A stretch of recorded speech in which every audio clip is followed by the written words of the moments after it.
Halo teman-teman semua, selamat datang kembali di channel YouTubeku.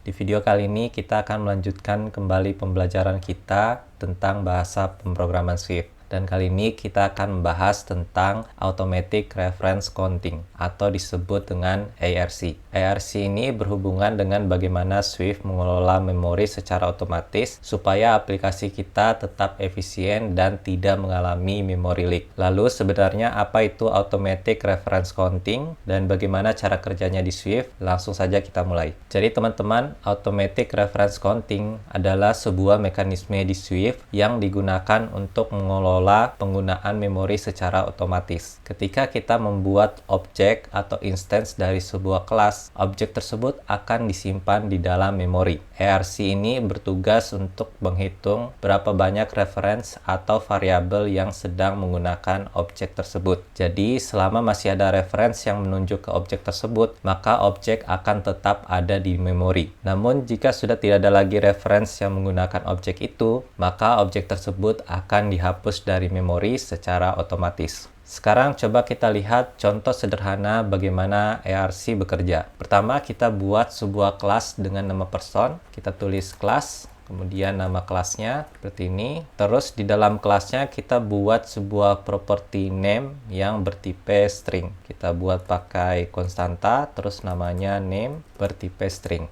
Karena kita tidak menambahkan default value pada propertinya, kita perlu membuat init untuk menginisialisasi nilai awalnya. Jadi di bawah sini kita bisa tuliskan init, kemudian dia akan menerima parameter name bertipe string, kemudian parameter ini akan digunakan untuk nilai property name.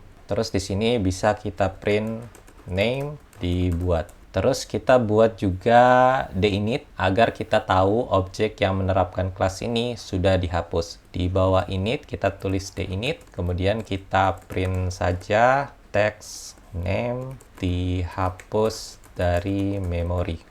Oke, sekarang kita buat objek dari kelas person. Di bawah sini kita tulis person 1 dan dia merupakan kelas person yang opsional. Karena nanti kita akan coba isi variabel person 1 ini dengan nilai nil. Kemudian ini adalah kelas person dengan nama, misalnya kita set dia namanya Budi. Oke.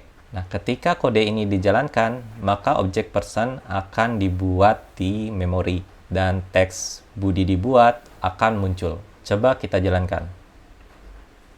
Oke, sampai di sini artinya sudah ada satu variabel yang menunjuk ke objek person tersebut. Terus kita buat variabel kedua yang menunjuk ke objek yang sama. Di bawah sini kita bisa tuliskan person 2, lalu dia merupakan person 1. Nah, sekarang sudah ada dua variabel yang menunjuk ke objek yang sama di memori. Jadi reference count dari objek tersebut sekarang menjadi 2. Ada di person 1 dan person 2. Oke, artinya objek ini tidak akan dihapus karena masih ada dua reference yang menggunakan objek tersebut. Nah, sekarang kita coba hapus salah satu referensinya. Misalnya kita buat person 1 jadi nil. Di bawah sini kita tulis person 1, lalu kita isi nilainya nil. Nah, ini kalau kode kita dijalankan, di sini fungsi deinit tidak akan dijalankan karena masih ada reference yang menunjuk ke objek tersebut, yaitu person 2. Jadi objek tersebut belum dihapus dari memori. Namun jika kita ingin menghapus reference terakhir seperti ini, person 2, kemudian kita isi nil, lalu kita jalankan kembali. Nah, maka ARC akan menghapus objek tersebut dari memori dan fungsi deinit kita akan dieksekusi. Nah, ini terjadi karena sekarang tidak ada lagi variabel yang menggunakan objek tersebut. Oke, begitu teman-teman. Nah, sekarang kita bahas salah satu masalah yang sering terjadi ketika menggunakan Automatic Reference Counting, yaitu Strong Reference Cycle. Apa itu maksudnya? Strong Reference Cycle terjadi ketika dua objek saling menyimpan reference satu sama lain, sehingga ARC ini tidak bisa menghapus objek tersebut dari memori. Contohnya, misalnya kita buat dua kelas yang memiliki properti yang saling menyimpan reference. Contoh, kita buat kelas person seperti ini, kemudian kita buat juga kelas pet. Lalu di kelas person kita akan buat properti namanya pet yang merupakan kelas pet opsional seperti ini. Kemudian di kelas pet ini kita akan buat properti namanya owner yang merupakan person. Kita buat opsional juga. Terus di sini kita tambahkan juga dinit pada masing-masing kelas agar kita tahu apakah objeknya nanti sudah dihapus atau belum. Kita buat dinit, kemudian kita cetak teks person sudah dihapus di memori. Kemudian di kelas pet juga kita buat dinit, kemudian kita print pet sudah dihapus di memori. Oke, seperti ini. Kemudian kita buat objek dari kedua kelas ini. Di bawah sini kita buat variabel person yang merupakan kelas person bertipe opsional juga. Kemudian dia instansiasi dari kelas person. Kemudian di bawahnya kita buat juga pet, merupakan kelas pet yang opsional. Terus dia merupakan instansiasi dari kelas pet. Selanjutnya di sini kita buat objek person menyimpan reference ke objek pet. Caranya di bawah sini kita tulis person, kemudian pet, lalu kita isi dengan objek pet. Dan objek pet juga menyimpan reference ke objek person. Jadi pet.owner dia merupakan objek dari person. Nah, akibatnya kedua objek ini saling menahan satu sama lain di memori. Jadi walaupun kita set variabelnya menjadi nil seperti ini, di bawah sini kita buat person jadi nil dan pet jadi nil juga.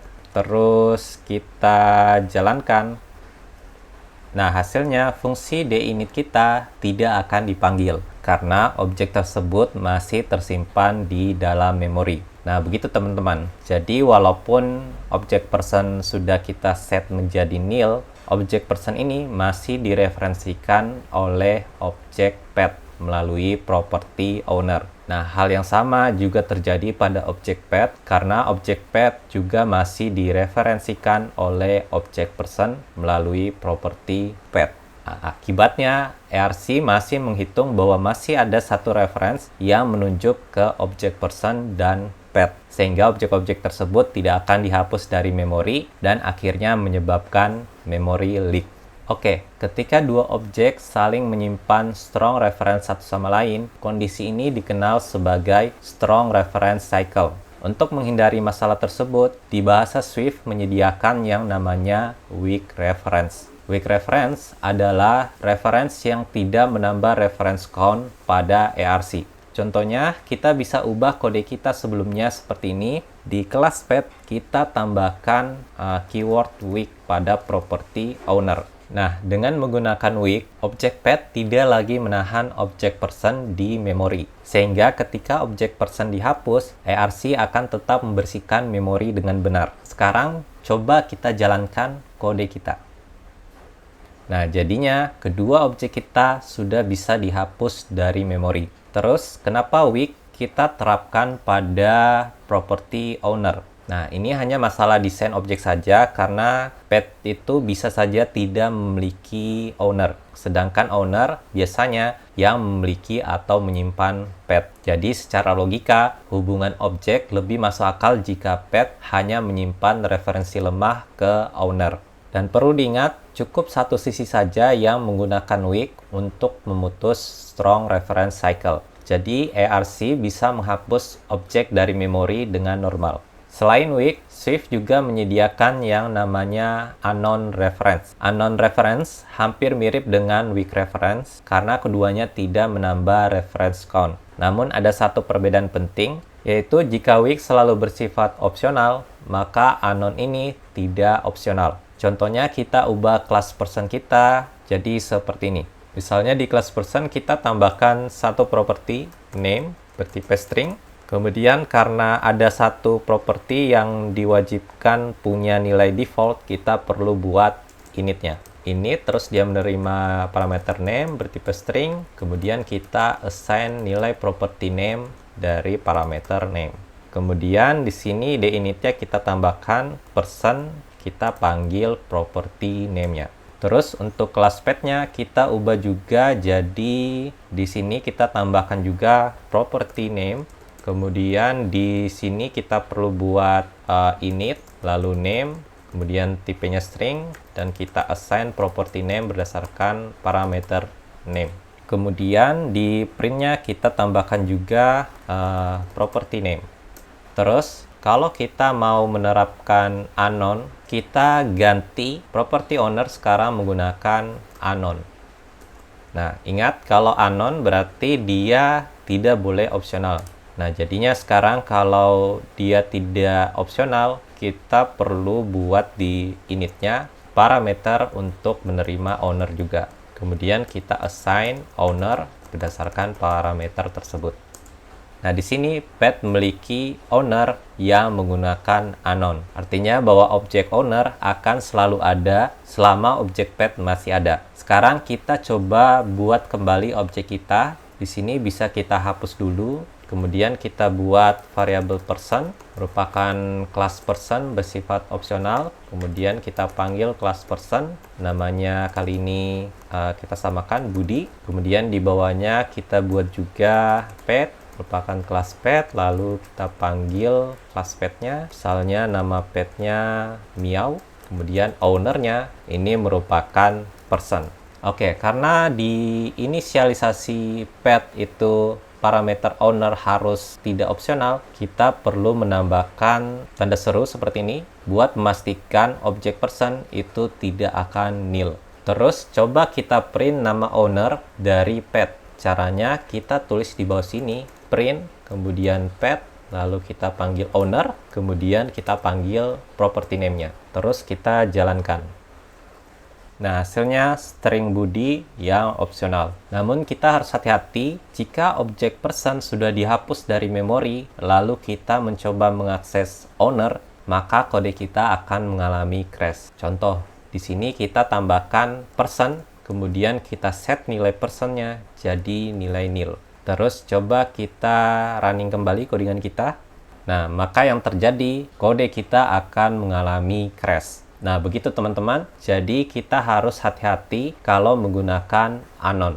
Pastikan kalau kita menggunakan anon, kedua objeknya memiliki life cycle yang hampir sama. Jadi begitu, kita sudah mempelajari beberapa hal penting tentang automatic reference counting. Kita sudah belajar bagaimana ARC bekerja dan contoh penggunaan weak reference dan unknown reference pada sebuah properti di objek. Oke, sampai di sini dulu untuk videonya. Kalau ada pertanyaan, silakan tanyakan di kolom komentar di bawah. Kalau tidak ada, terima kasih sudah menonton. Sampai ketemu lagi di video berikutnya.